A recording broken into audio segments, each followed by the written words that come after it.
Hey gang, welcome to another live episode of The Last Frame. I'm your host, Joe Edelman, and as always, thanks for joining me. Tonight's episode, all about feathering, part 2. We're going to talk about groups, and we're going to look at some different scenarios for feathering the light and actually just light placement in general. I find that groups tend to really cause people a lot of grief. So we're going to try and solve some problems with that tonight and give you a little bit of better understanding of how you can approach shooting groups. You know the drill. If you're here, please check in, leave a message in the chat. Let me know you're here and where you're watching from. Already, I got Eric here in New Jersey, Willie in Germany. Let's see, William in Ottawa. I got Lynn in New York. I've got, Robert in New Jersey. Sven's over there in, gosh, I get it wrong every time. Finland, Norway, one of those. Cass down in Australia tomorrow, right? Renee in Switzerland. Thank all of you for tuning in and for spending the next hour with me. I'm going to do my best to help you improve your lighting skills tonight, right? And by the way, if you're watching this, Sven, it's Norway. There we go. So sorry. If you're watching this on replay, no sweat. The chat's not going to be there, but you can check in the comment section below the video. Let me know you were here, okay? All right, so last week, let's start with that. Last week, we talked about feathering, and apparently, I've been missing the boat because it apparently is a topic that a lot of people really wanted to talk about and wanted to learn about. So there is the cover so you know which video you're looking for, and I'm going to go ahead, I'm going to share the link in the chat for those of you that are watching the replay. The link will be in the description below the video, so don't watch it now, but bookmark it, save it in your watch list. It's there so that you can go and you can check that out. Okay, so last week we pretty much were working with portraits. That's, essentially what we focused on as far as the feathering goes. And I had a couple people ask questions about working with groups and working with multiple people. So the easy answer would be to say, well, it's the same thought process and you do the same things. But that's not going to help a lot of people because indeed groups offer up, all kinds of issues and things that we're not used to dealing with. And obviously it's kind of on a much bigger scale also. So let's dig in and let me show you what I put together here, right? So again, we're going to work in the Set Alight 3D software, which is the software that I used last week. And also you see me, you guys, there it is. Let's get rid of that. You guys have seen me use this in other videos before. This way I can essentially replicate the lighting that would happen in real time. So just so you know, if you've never seen the software before, everything you're going to see these lights do tonight is exactly what would happen if you went out and did this in the real world, right? With the same kind of modifiers at the same sizes, at the same distances, etc. The software, it's amazing. So if you're looking for the link, also in the description below the video, right? So what I've done here is I've put together essentially the equivalent of an I'll call them average size bridal party, right? This is probably a taller than average group. We're talking 6'2" down to 5'6" for the shortest female. So that just to give you a sense of the height of the people. For the shot that you're seeing above me, okay, that's rendered up above, we're shooting that on a full frame with a 50mm lens, so a standard lens, right? So let's talk about a couple of things first of all with groups, right? Before we get into the lighting and feathering and what we can do with them and all that kind of stuff. So number one, if you're and in this case it's a bridal party, right? So it's obviously going to vary depending upon the type of group and what the function or the event is that you're photographing. But let's say it's a bridal party. We want to have lots of symmetry in the group. So attention to detail. Wedding photographers don't get enough credit. Good wedding photographers don't get enough credit for the amount of effort that they have to put into getting people spaced out evenly, getting people all with the same body language, Obviously, I'm working in 3D software, so by no means am I saying these are poses that a wedding photographer would do. But the point is, all the groomsmen have their, their left hand the same way. All the bridesmaids have their right arms the same way. They're all turned the same angle. They're spaced evenly. Hopefully, it goes without saying, if you're going to do formals, that's a big part of why they're called formals, right? The body language should be consistent. Now, that's not to say that you can't mix it up. You could create a pattern where every other person is doing something, but still there's a consistency in a pattern, right? So attention to detail, super, super important in shots like this. And that's what I was trying to get to, is the attention to detail part, because when you're working with one person, attention to detail is a challenge. When you're working with 2, 3, 5, 10, however many, attention to detail, it's huge. And it's a ton of work, right?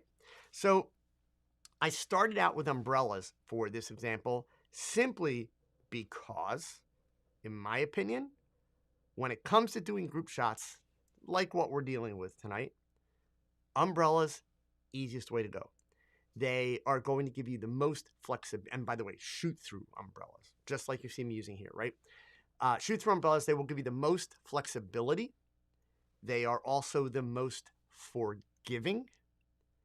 They're going to give you the best spread in small spaces if you've got to get a big group done, because I'm going to take advantage of quite a bit of space here tonight, which you don't always have. So this would be kind of like the amount of space I would have if I was shooting in a church.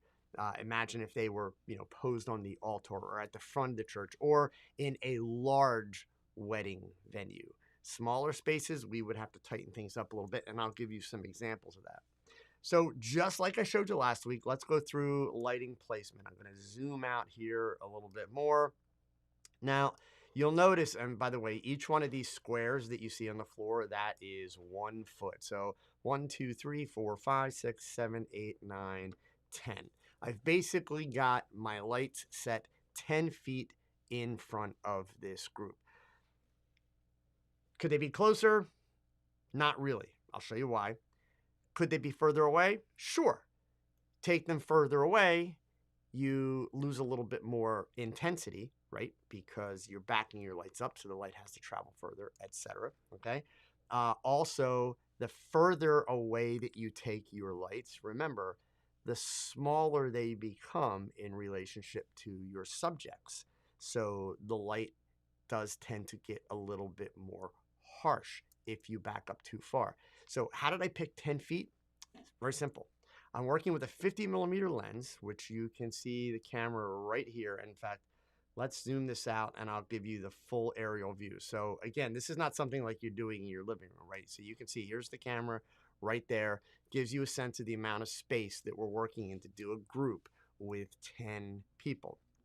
So 10 feet is basically the closest that I could get the lights without them taking over the shot. In fact, you can see in the upper corners of the image, I'm seeing just a little bit. So I'm actually going to move it out just a tad. If I go much closer, one of two things happens. I'm either pushing the light way out to the side, which means that my image is going to get dark in the middle, right? Or my lights are in the shot. Another thing that I've done here, remember, I mentioned that we're shooting a 50 millimeter lens, okay? I want you to look at my composition. In fact, wedding photographers, they're going to call me out. They're going to say, you're still not there, right? So this is a full frame setup that we see right now. The fact that I have the extra space on the sides and the top, wedding photographers can all relate to that. That's so that you can sell an 8x10 print, right? On a full frame camera, if I crop tight and put that, group right at the edge, there's no way for me to make a full 8x10 image of that photograph now, right? Because it's too wide. There's not enough top and bottom. And believe me, you don't want to have to be doing content aware fill and adding space to your images. Plus, keep in mind, if that's in a church where you've got a lot more detail at the top and the bottom, you may not be able to add space at the top and the bottom. So If you are shooting for print sales, which is important for wedding photographers, and by the way, even if you're shooting digitals, wedding photographers, keep this in mind. Even if you're shooting and delivering digitals, which means you're not making as much money as you could be and should be for doing your weddings, you still need to think for prints. Because there's nothing saying that once you deliver those digitals, your client is not going to want to get prints made. So you need to leave space for printing. Super, super important. It's a little bit different if you're doing like a business headshot or an acting headshot or things like that, which are not likely to be printed. You can use the full frame. In fact, really what you're doing then is you're thinking about, well, what are the social media formats, right? But in this case, you need to think print formats. Super important, okay? So we're going to leave a little bit more space in so that we can get an 8x10 crop. So basically, that's where I'm coming up with the 10 feet on the lights. As close as I can get without them either being in the shot or without having to push them way out to the side. Because one of the problems, and I know a lot of you have told me about this in the past, one of the problems that photographers run into when they start doing group shots like this and they set their lights up on the sides is they get dual shadows on the faces.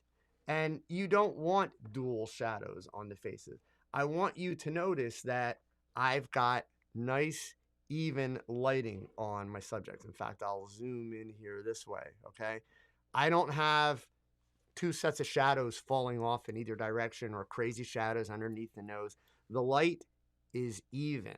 And I want you to look at this light, how it's even across, it's even across the whole group of 10 people. It's not darker in the middle and brighter on the edges, or brighter on the edges and darker in the middle. It's even. So let's look at where we have the lights aimed. In fact, I saw somebody ask the question here. Brian asked the question, do you recommend aiming the flash at the center of the umbrella, or where is a sweet spot that creates a larger light source is best? Okay, so actually, Brian, that's not the question I thought you asked. So let me actually put it on the screen so everybody can see it, because I just read it really quickly before, but it's a great question. So aiming the flash at the center of the umbrella, yes. Okay, and generally most flash units and or adapters to mount the flash units with lights are going to put the light towards the center of the umbrella. Now, I will tell you, if at all possible, get an adapter when you are getting your rig set up that puts your flash as close to the umbrella rod as possible, especially if you're shooting with speed lights, right? A lot of speed lights, you'll have the umbrella rod here, and then the flash sits up way up here. So the actual flash head is quite a bit above it, which means you've got more light on the top half of the umbrella than you do on the bottom half. That's not the end of the world. It doesn't mean that, oh, my lighting's going to suck because of that. It just means, hey, in a perfect world, you want that light in the center. But here's the other thing. If you have a flash head like a speed light that's got a zoom in it, always have it set when you're putting it in an umbrella or a softbox. Always have it set at its widest setting, which for most speed lights or zoom type flash heads, that's going to be anywhere from 17 to 24 millimeter is what their widest setting is. So just by default, automatically make sure you have it on its widest setting. Don't zoom it in. If you zoom it in, and a lot of those flash heads that have the zoom feature will go up to like 200 millimeter. If you zoom it in, you're basically just going to create a hot spot in the middle of your modifier, and the light's going to fall off the rest of the way around. So what happens means that you are not, if let's say you have a 30-inch modifier, you're not really going to have a 30-inch diameter light, because you're going to have a bright hot spot in the middle, and that's going to be your light source, right? So in other words, it's going to be much smaller and much harsher. Hector asked, does the wider zoom thing also apply for bouncing flash on a wall and a ceiling? Absolutely, most of the time. Stay tuned, because I'm going to show you an example, okay? So there are times where you do want to go ahead and zoom that flash in, but I'll show you, okay?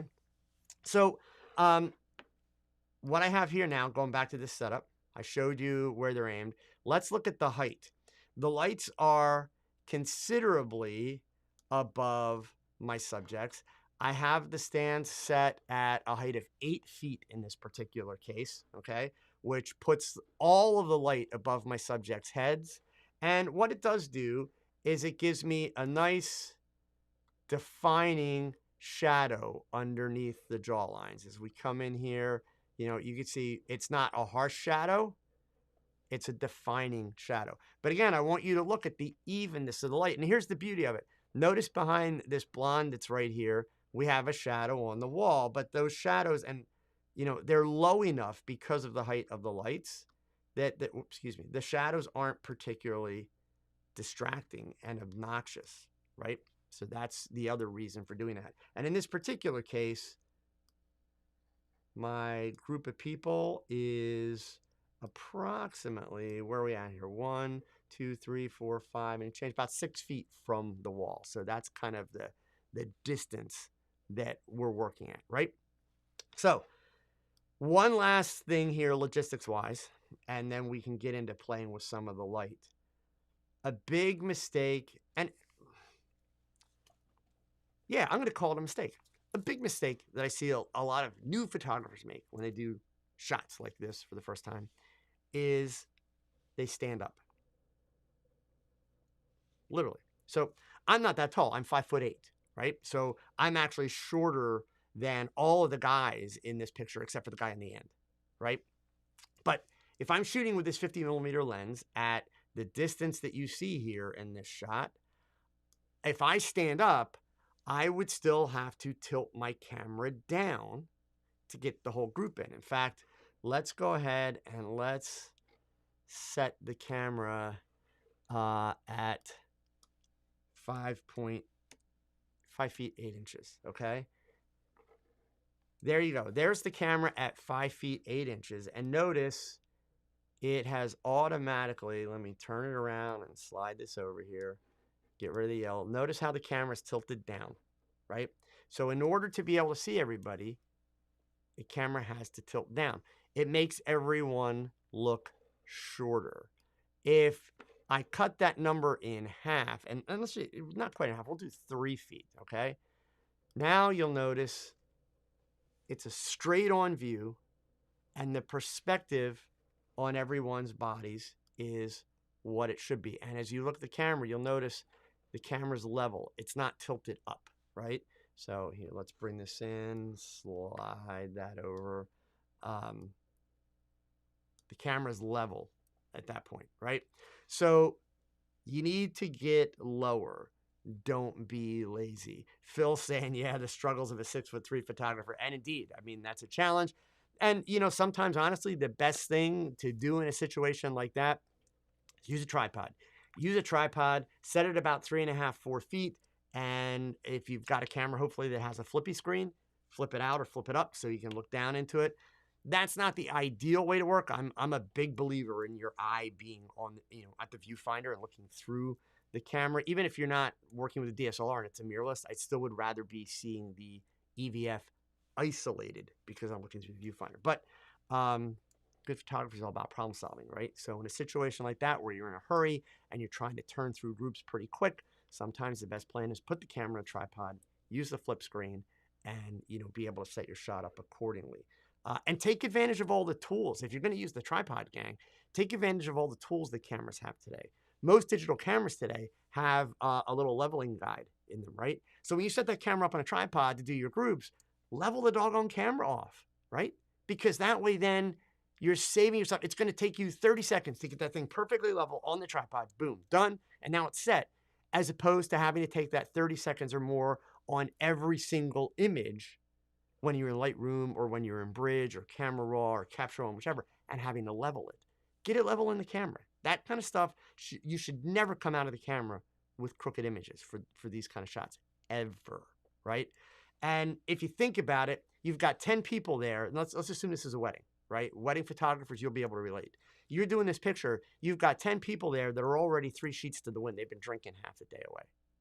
So pretty much all of your bandwidth has got to be on keeping these people engaged so that they're paying attention, so that they're engaged with the picture, so they look happy, not drunk, not wasted, not having their attention somewhere else. So you need to be able to set that camera up, lock it in, and just forget about the camera and really focus on the group. Super, super, super important. Okay. This is also another great reason why photographers, wedding photographers, like to work with assistants, because just with a 50 millimeter lens, look at the distance we're working, right? So imagine if you're standing behind the camera gang and you realize that the groom's tie is completely crooked. Now you're going to have to run that distance, fix the tie, run back. You do that 2 or 3 times, you're never going to get through your shots. You're not going to have people paying attention. You need an assistant working with you. And look, especially if you're going to work on a tripod, understand your strengths and your assistant's strengths. If you're more of the people person, set your assistant at the tripod. Let them press the button, right? That's not that hard. They've got to be basically talking to people at the last moment, say, okay, everybody look here. Let's get those expressions. And you're working with the group to make sure that, the bride's dress looks great. You're getting everything put together. Boom, done. Or if they're good with that, flip it. You stay back to the camera and you have them, handle the little details within the group. Okay. So now let's see here. Beautiful colors. Please, sir, kindly shade more lights in the area of effective distance, depending on the focal length of the lens you're using. By the way, your camera sensor and your subject, will you be getting a good image? I do not understand any of what you typed me there. I'm sorry. I have a feeling we've got kind of a language difference, but none of that is making any sense to me whatsoever. Let me be really clear on one thing. I don't need more lights to make this picture work, right? You don't. More light is not the solution here. When you're dealing with big groups at events, that's weddings, that's any kind of event, the goal is nice pictures, not epic pictures, right? It's just not. So here's this. That is, at a certain distance, images appear to be sharper and clearer, while in some cases, picture. That's got nothing to do with your lighting. So that's a question that's got to do with learning how to focus your camera and having enough depth of field. And I'm not going to teach about depth of field tonight. So that's got nothing to do with depth of field. I am working right now, I want all of you to notice, with a 50 millimeter lens at f8. That is more than adequate depth of field for a group like this. And the simple reason is this. I want you to notice that this group, let's flip this around so you can see it. They are in a relatively straight line. I purposely let the group fade forward just a little bit over on what is actually camera right here. And the reason being, in the real world, you're hardly ever going to get them perfectly straight, right? So I wanted to create a little bit of a real world scenario where, yeah, we're looking for a straight line, but it's not going to be perfect straight. Okay. And so, it's kind of the real world scenarios that photographers deal with. So we bring this back and here we are. Now, remember what we did. We've got our lights set at 8 feet tall. They're on the sides. We're working with a 50 millimeter. I'm going to go ahead and I'm going to switch over to another image here really quick. We're going to load that one. And I made a small change here. And the change that I've made, I'm still working with the 50 millimeter. Let me bring this down where you're going to be able to see it a little bit better. And, whoop, okay, for some reason my change isn't there. So what I want to do is I want to bring my lights lower, just so you can see the difference. We're going to bring them down to 6 feet, okay? Now, the most important thing when you bring these lights down to 6 feet is, if you notice, one of these people is wearing glasses. The guy's right up here. You can see him above me, okay?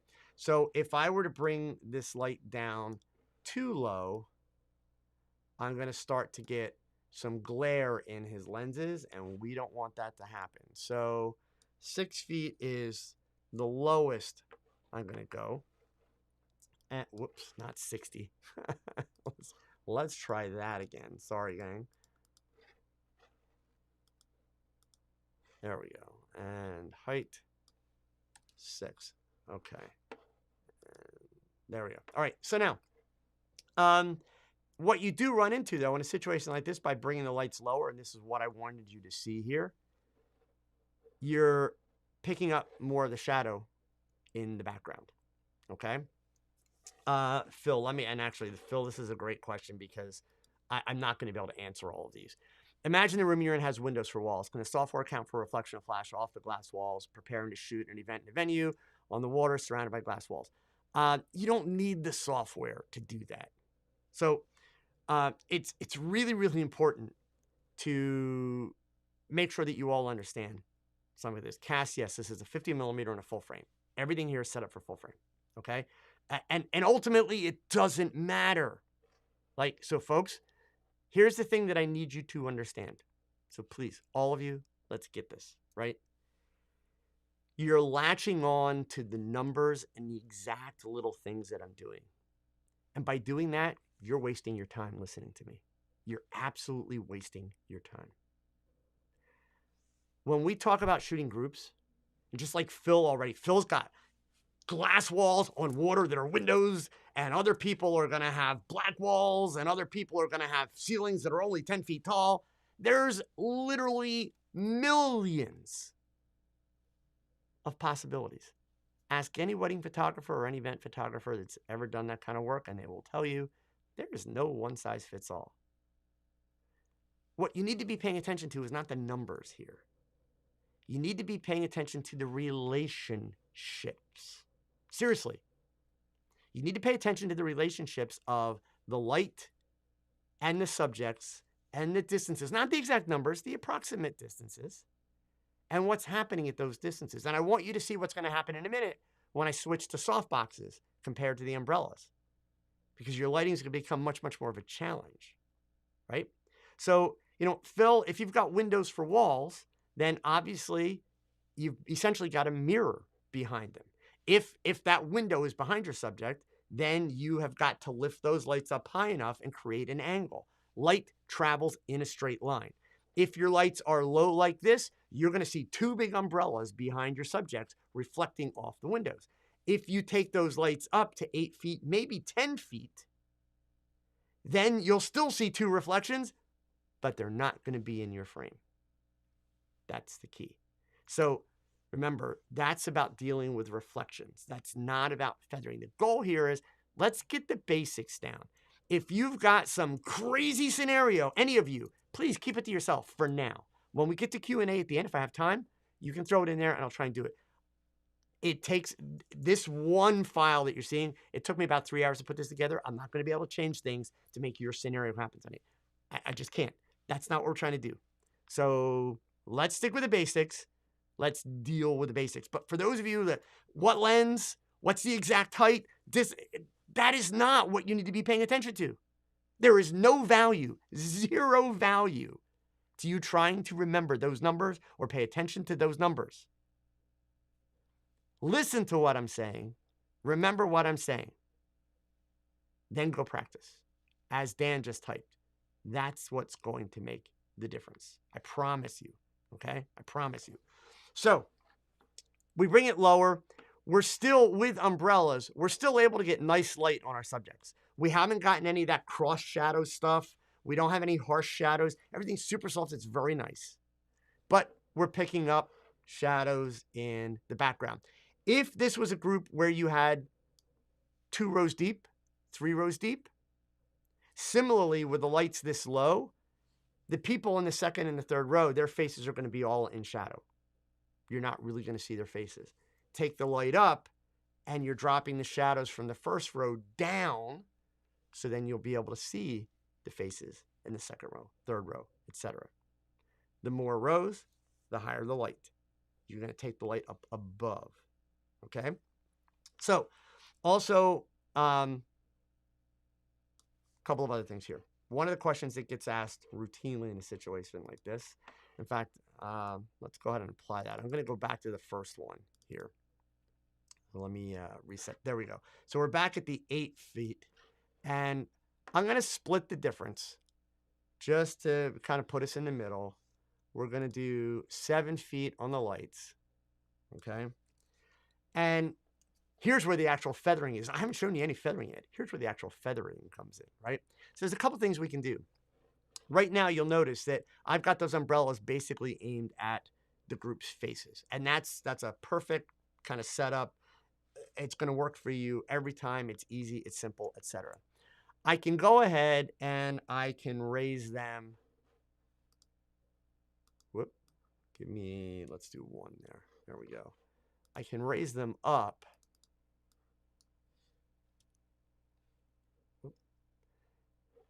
And by doing so, I'm allowing the light to fall off a little bit more at the bottom, very minimally. Why? Because it's an umbrella. If I want it to fall off even more, in fact, what I want you to watch is I want you to watch right here. Watch this area right underneath the dresses. If I bring the light down, see how it gets brighter? Now, I'm going to bring it way up, and you see the light get darker. But here's the cool part. Now I want you to watch their faces. Watch the faces of the girls.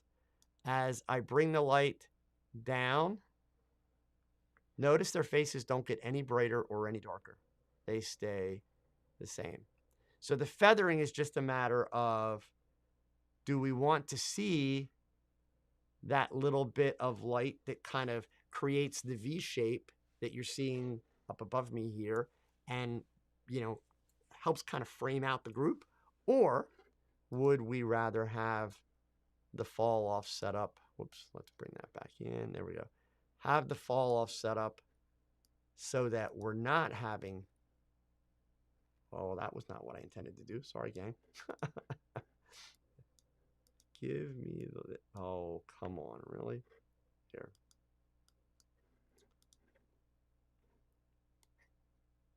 All right, we'll do it that way. Okay. So now,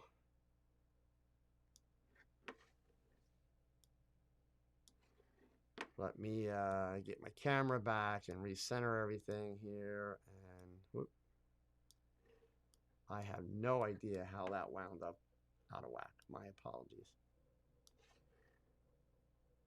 I think what I wound up doing was moving the camera. Yep, that's what happened. Okay. So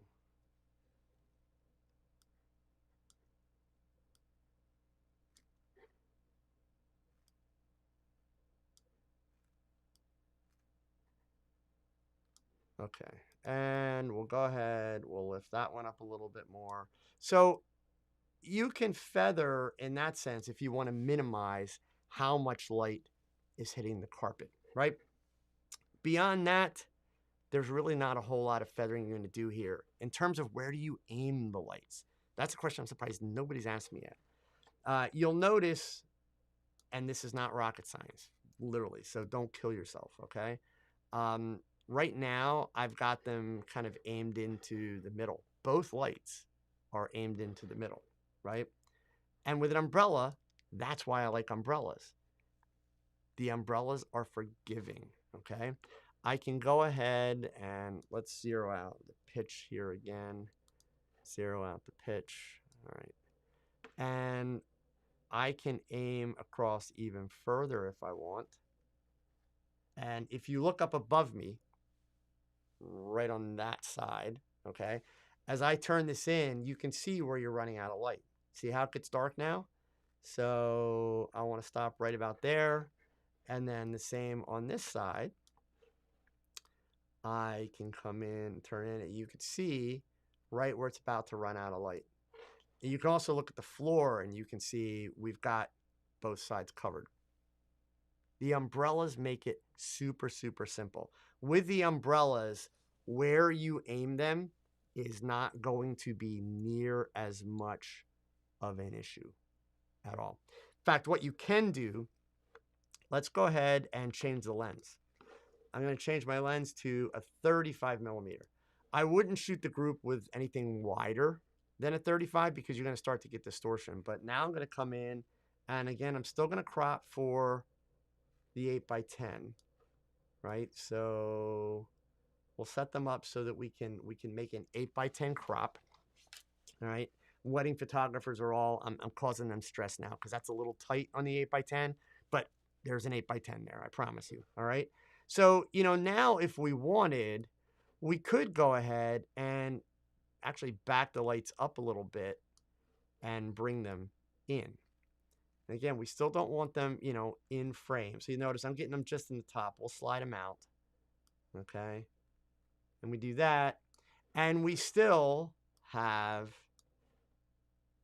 nice, soft, even light with very soft shadow. You want that soft shadow underneath the chin and the jawline. Super, super important, right? So the point is, you got a lot of options. What's the downside to backing the lights up like I just did? Well, the downside is the further you back the lights up, the higher the shadows get. So it's a question of, will you see the shadows? You can tell the shadows are nice and soft, but if we keep going, they're going to get higher and we're going to see them. All right. The other challenge is the more you back them up, you either need to turn up the power on the lights or you need to open up your lens. In this case, from where we were, ideally we want to open up only about a third of a stop. It's not a big deal. So we've got plenty of room to play there. And remember, we can still also raise our ISO a little bit if we need to. So we're absolutely fine making that change. But the point is, don't get the lights too close. The closer that you put your lights to the group. So when you're photographing groups, gang, even if it's just a couple, 2 people, distance is your friend, right? It's not like with a portrait where you want to get those lights in nice and close and create this envelope of light. With groups, couples, back that light up. Keep it simple, right? So before I go forward into the soft boxes, let me get a couple quick questions here. From Hector, does it make a difference if one of the lights is a monolight and the second one is speed light, both on umbrellas or softbox, asking because of the difference in power? Well, of course it makes a difference, but it's only about the difference in power. You've got to balance out the power between the two. Can you do that? Sure. What's more important, Hector, is that you're using 2 of the same modifier. Remember, these umbrellas, if you go with the Westcott ones, the ones that I use, they're $20 each. I think they're at $21 now. So for $42, there's not a single person watching this presentation that can't spend $42 on 2 umbrellas. With all the camera gear you have, you can afford $42 on 2 umbrellas, right? So you don't have to buy 2 identical lights. 2 identical lights makes your job a ton easier. So the factor is, if you're working with 2 different lights, you're just going to have to adjust the power settings until you've balanced them out. That's where a light meter becomes really, really handy. But beyond that, okay? Cass, I'm assuming the distance between the umbrella and the strobe will make a difference too. No, it won't, only because anytime you mount a strobe on an umbrella, you want to mount it so that the strobe is as far away from the umbrella as the mount will allow. The umbrellas are all designed with a shaft. There's only so much shaft. So you want your light as far away from the actual material as possible. And that's for one reason and one reason only, to allow the light to spread to fully cover the modifier. That's it, okay? Let's see here. For Lynn, if using 8200s with shoot-through umbrellas, would you use it with a Fresnel head on or off? Lynn, I would use it with a Fresnel head. That's the one that looks like a speed light for you that don't know, okay? The Fresnel head is the one that's looks like it's got the little lenses in it, as opposed to using the bare bulb. The reason why I would not use a bare bulb on the shoot-through umbrella is, keep in mind that bare bulb is going to throw light 360 degrees, well, 180 degrees around in 360 degrees. So it's just throwing a ton of light, right? And it's actually wasting a ton of light. So the Fresnel head is going to focus the light more directly at the umbrella, and you're going to maintain more of your power output, and you're also not going to be throwing light all over the place. So that's why I would go that way. All right. So again, 2 examples here that I've shown you so far with 2 different lenses. Also, you'll notice actually if you look at the shot above me, I'm surprised nobody called me out on that. The camera's like a little too tall right now. In fact, you can see ever so slightly the camera's tilted down. So we're going to go a little bit lower, and then we have a much nicer perspective on the group. Their bodies are straight up and down. We're not making them look short and stubby. None of that kind of stuff. Okay? All right, so let's do the same thing now. I'm going to switch over here, and we're going to do it with soft boxes. Okay? And gosh, that's not soft boxes. Yeah, it is. There we go. Okay. So I'll back up and let's see what happens here, right? So same group, same kind of distances. I'm back to the 50 millimeter lens right now, right? So this is the 50 millimeter lens again. And actually, I'm going to come a little bit lower with that too. I need to move these boxes out ever so slight to get them out of the frame. Do the same thing here. They are currently set at a height of 7 feet. That's where the light is. So obviously the bottom of the box is a little bit lower. You can see the boxes are basically just at the tops of your subject's heads. And I have the boxes aimed about a third of the way in. Each one is where they're aimed. That's just my starting point. If you look above me at the finished shot, you can see that the lighting, it's nice and even from side to side. In the middle, it's all good. Shadows in the back are even and pretty much non-existent. Okay? So, John Holmes, if you wanted to eliminate shadows, would you or could you add a light on the wall? Well, yes. However, John, the challenge with adding a light on the wall, we'll go with a monolight where we can use a bare bulb. All right. So let's, whoops. It's going to give me that. Oh, that's the problem here. Sorry. Let's try that again. There we go. Let's put a bare bulb right behind them. And now I also need to turn that around the other way. And we'll slide it down lower so we can't see it. So the challenge that you have when you add the bare bulb back there, is it straight? Yeah, it's straight. Is you're not going to be able to light the whole wall with one light. Notice that by the time we get out to the edges, the shadows were starting to show up. And if we just, try to blow it out, then it gets way too bright and we're getting all kind of, flare and everything, which we don't want. So in order to do that, John, you would need multiple lights. Keep in mind, please, and again, this is where I'm asking you guys, you got to use your imaginations a little bit. You're photographers. Are you generally going to take this wedding group and stick them in front of a boring, solid color wall? No. Where are we going to do this picture? We're going to do this picture in a church. We're going to have them on the altar or in front of the altar. So what's behind them? Stuff, not a wall. Right? So those shadows that you guys are seeing on this wall are not really a factor in the real world. That's my point. And by the way, a lot of wedding photographers that I know, if they do their formals like this outside, they're still going to set up 2 strobes, just like we're doing. So obviously there's not going to be any shadows in the background, but everything we're looking at in terms of light placement, angles, feathering, everything else still applies. So, I mean, think about it. Like, this would be the most boring wedding image ever. Please don't take this picture. I mean, at a minimum, if you're the photographer that's going to, do this, give it some color, jazz it up, do something, but please don't take this picture, right? So use your imagination, gang. We're worried about lighting the foreground, the people, the subjects, to talk about how do we get even lighting, okay? All right, so now, that being said, obviously that works. I can't tell you how many times people are like, oh, if you're going to use, and by the way, these soft boxes, these are 24 by 36 inch soft boxes. If you've watched enough of my videos, you know that that's my go-to rectangle soft box size. I don't use huge modifiers. I can't stand huge modifiers. They're unwieldy. They're a pain in the butt. Just because they look cool in somebody's YouTube video, what the hell? What's the point, right? I have no need for that. And big modifiers are not going to make your job any easier in this kind of situation. They're just not, right? So these are medium-sized soft boxes, 24 by 36. That's it. So 2 feet by 3 feet, okay? Can you go horizontal? Sure, you can go horizontal. Let's discard that. We'll go to the horizontal settings, and basically, there we go.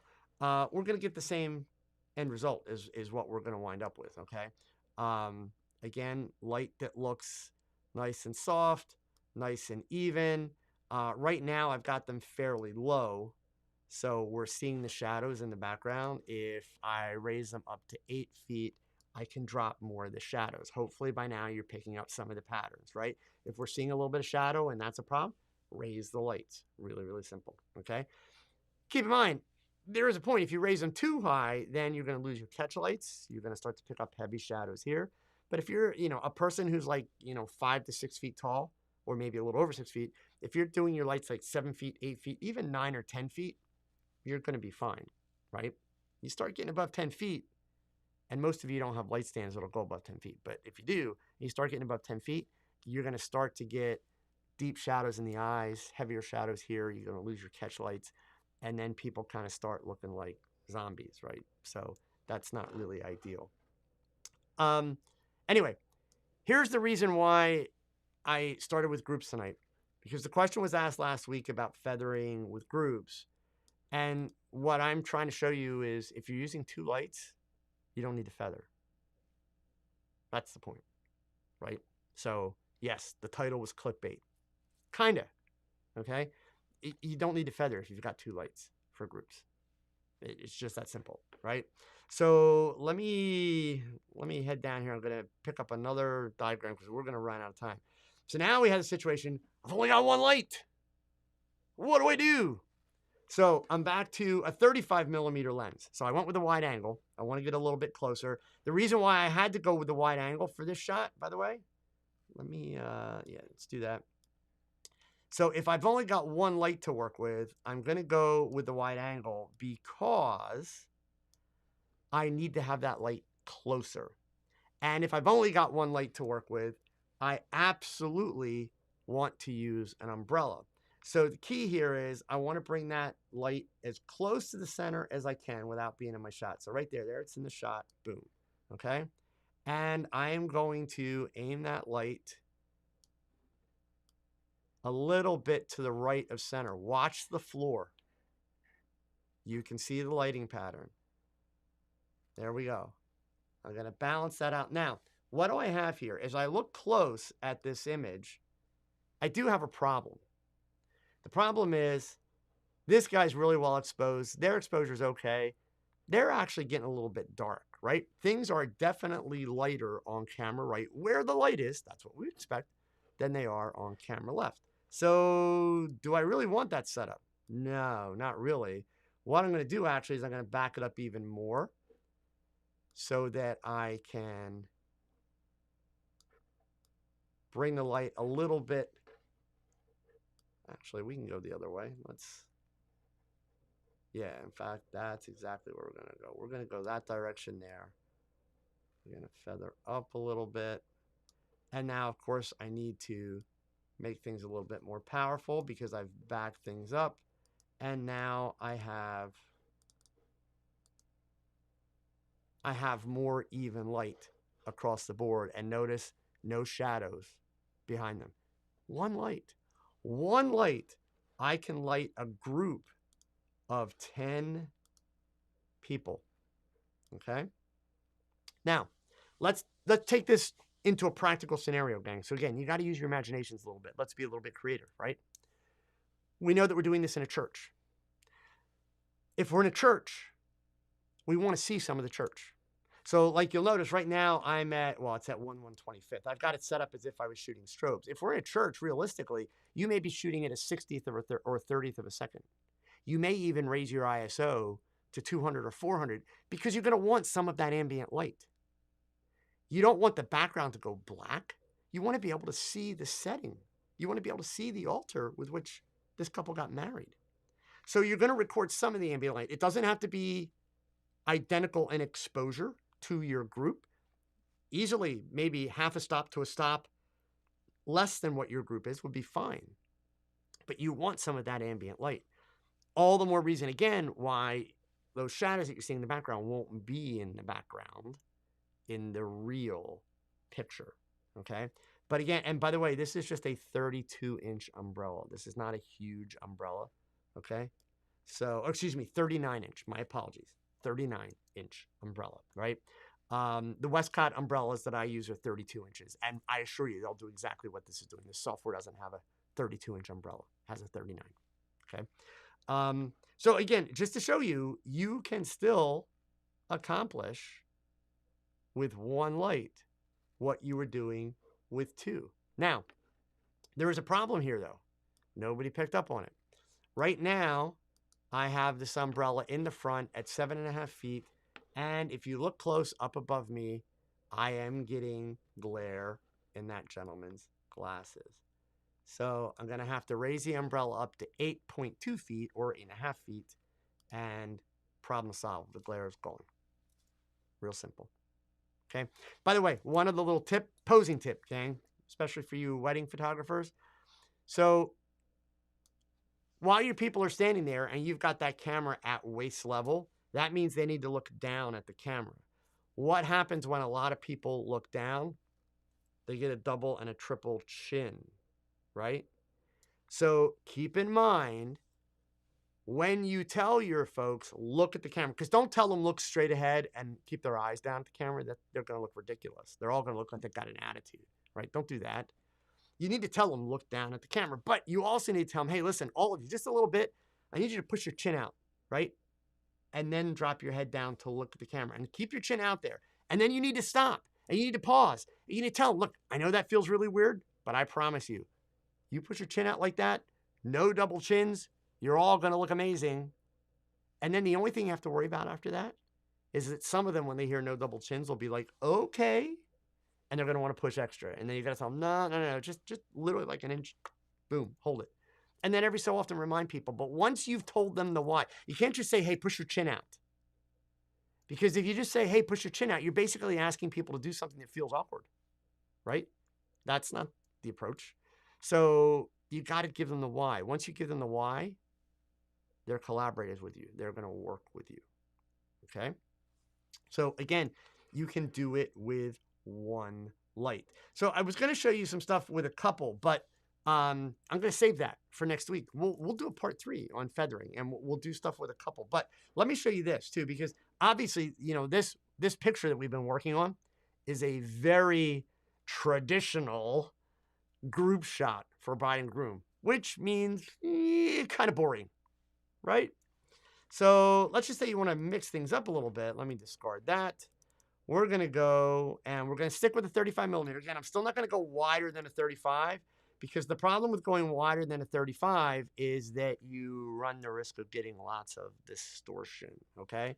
So now I'm going to stand on a chair or a step ladder because I need my camera to be 7.2 feet up in the air for this shot, working with a 35 millimeter lens. And you'll notice I'm bringing my bride and groom forward by 1, 2, 3, 4, 5, 6, 7 feet between them and the group in the background.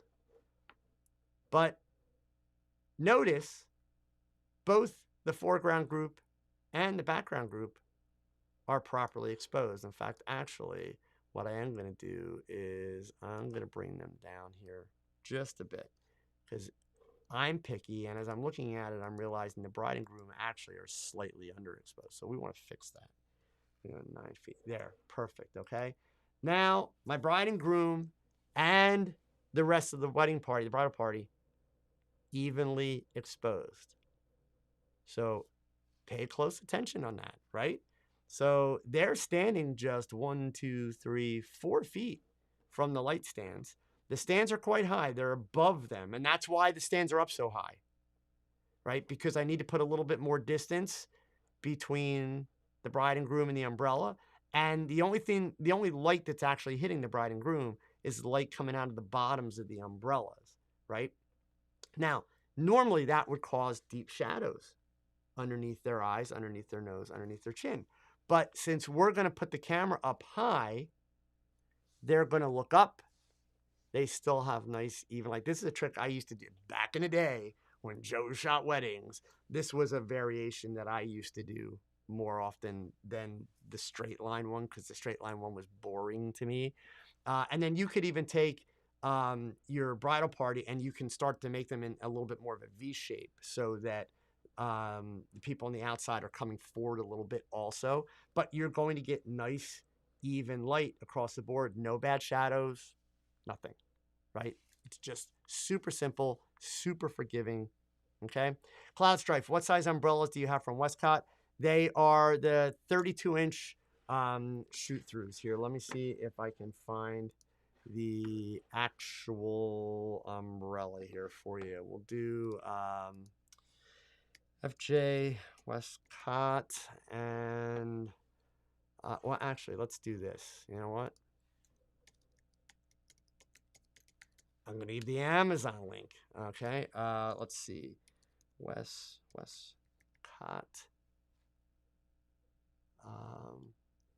Westcott 32-inch umbrella and 32-inch soft silver. That's not what we want. So they have the 45-inch here. Okay, so great. Amazon doesn't have the small one. Or wait, does it? Nah. All right, let's go back to FJ Westcott. I'll find it for you. FJWestcott.com. Westcott. Whoops. Yeah, right. Okay, let's do that. There we go. One day I'll learn how to type. Let's see. Light modifiers, umbrellas, and standard umbrellas. 32-inch optical white diffusion. Back down to $19. So that's good. And I will. Okay, for some reason it's not clicking through, so I'm going to share the link to this page. Okay. Oh, there it is. So this is what we want. Brian asked, "Do you gain anything getting the 45-inch?" No, in fact, if you asked for my opinion, the 45-inch is just big enough to be a pain in the butt. That's my opinion. Okay. I find the 45-inch just to be too big and kind of annoying. Plus, keep in mind, like with these groups that we just did, the 45 inches, because they're much bigger. 45 inches is considerably bigger than a 32-inch. It's considerably larger. You would have to move your lights even further out to the side to avoid having them in the frame, right? That's the challenge that you have there. Okay. All right. So let me just see if I got all the questions here. Whoops. Let's scroll on down. Got that. Hector asks, so the reason the lights are very high is so that the bride and groom don't cast a shadow to the people in the back. Well, no, actually, not. It's got nothing to do with the shadows. It's got to do with composition, right? I brought the bride and groom forward because I wanted them to stand out from the rest of the bridal party. But by bringing them forward, so think of just the optics first. It's the composition. Creating that composition, the problem is they're a lot closer to the lights than the bridal party. I mean, guys, look at the difference in distance from the bride and the groom to the bridal party. But yet the bride and the groom aren't overexposed, right? So it's not really about the shadows. It's about making sure that they're not overexposed. By bringing the lights up, I have been able to keep the exposure consistent on the foreground and the background. That's the reason that the lights are so high. Okay. Let's see, a question here from Lynn. If you had a larger group of, say, 3 or 4 rows deep, each row going up a church stair, would you still keep the camera height at 3 or 4 feet? No. If I'm doing so, Lynn's talking about having a tiered group of people.